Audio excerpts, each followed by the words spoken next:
Today, we're going to break down one of the most fundamental concepts in the entire cloud-native world, the Kubernetes pod. But we're not just going to scratch the surface. Oh no! We are going deep into how it really works inside the Azure Kubernetes service. So let's really dive in. You've probably deployed a pod before, right? You write that YAML file, you run kubectl apply, and magic happens. But what is that magic? We're going to peel back all those layers to see exactly how AKS turns that simple text file into a living, breathing application. This is the journey from code to cloud. Okay, so here's the first thing you really got to get. A pod is not just a container. Think of it more like a tiny logical machine. It's the smallest, most basic thing that Kubernetes even knows how to manage. It's truly the atom of this cloud-native universe. So how does Kubernetes build this little logical machine for our containers to live in? You might be thinking, oh, it must be a tiny virtual machine, right? Nope, it's actually way cleverer than that. It uses some low-level tricks built right into the Linux kernel itself. And this, right here, is the magic behind the curtain. Linux namespaces. These are what let the kernel wall off system resources. So all the containers inside a single pod can share things like a network connection and an IP address and feel like they're on the same machine, all without messing with the actual host or any other pods nearby.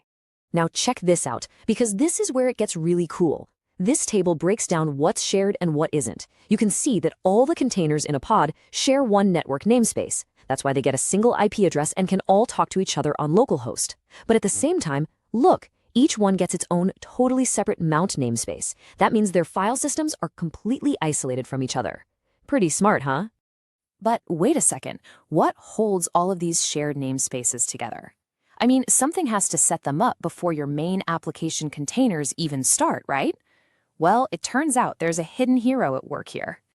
And here it is, meet the pause container. This little guy is the architectural anchor for the entire pod. It's a tiny, super minimal container that starts first, and its only job is to create all those shared namespaces and then just hang out, doing nothing but sleeping. It holds the space, like setting up a tent, so that your real application containers can then move in. This is the secret to why a pod's IP address stays the same even if your main app container crashes and has to restart. All right, so we've built our pod from the inside out. We understand its internal structure. Now, where does it live? It needs a network address and a place to run. And inside Azure, this part of the journey gets really interesting. So, right out of the gate in AKS, you have to make a huge decision.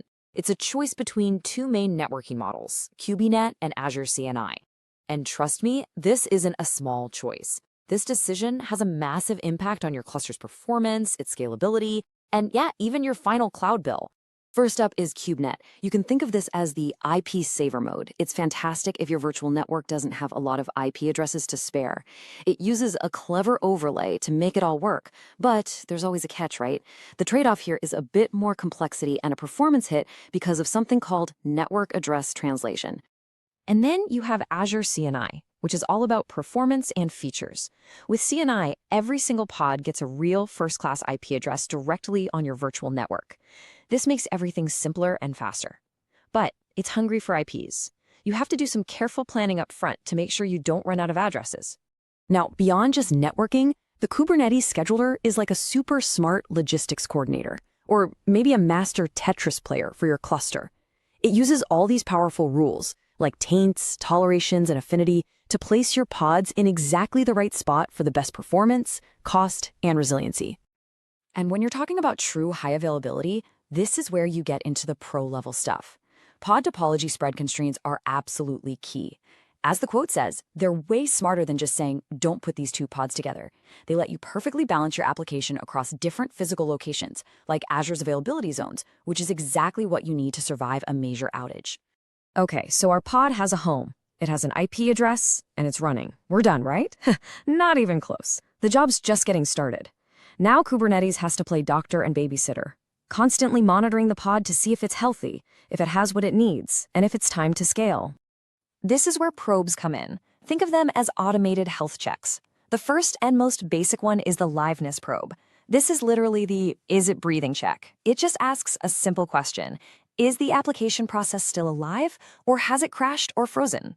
If it fails the check, Kubernetes steps in and restarts it.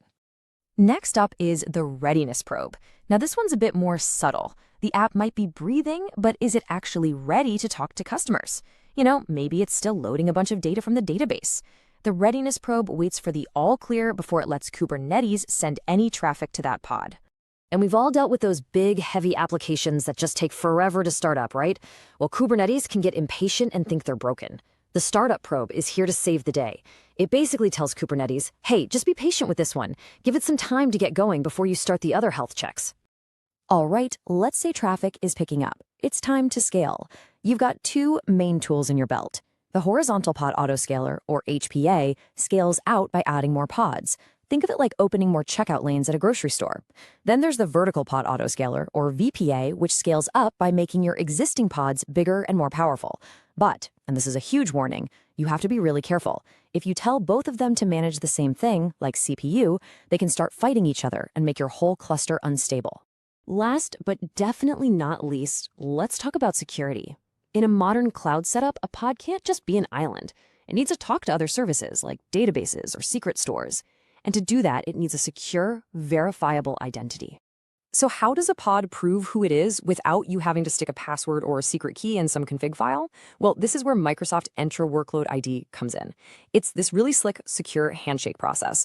The pod gets a temporary token from Kubernetes, and then it swaps that token with Azure for a special short-lived access token.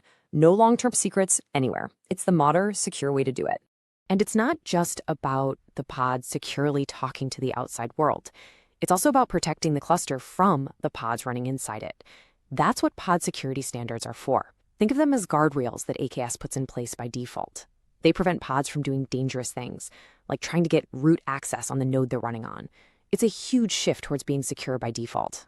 So let's bring it all home. When you look at a pod now, you can see it's so much more than just a simple box for a container, right? It's this incredibly elegant piece of engineering that weaves together low-level kernel features, sophisticated networking, self-healing capabilities, and a secure cloud identity.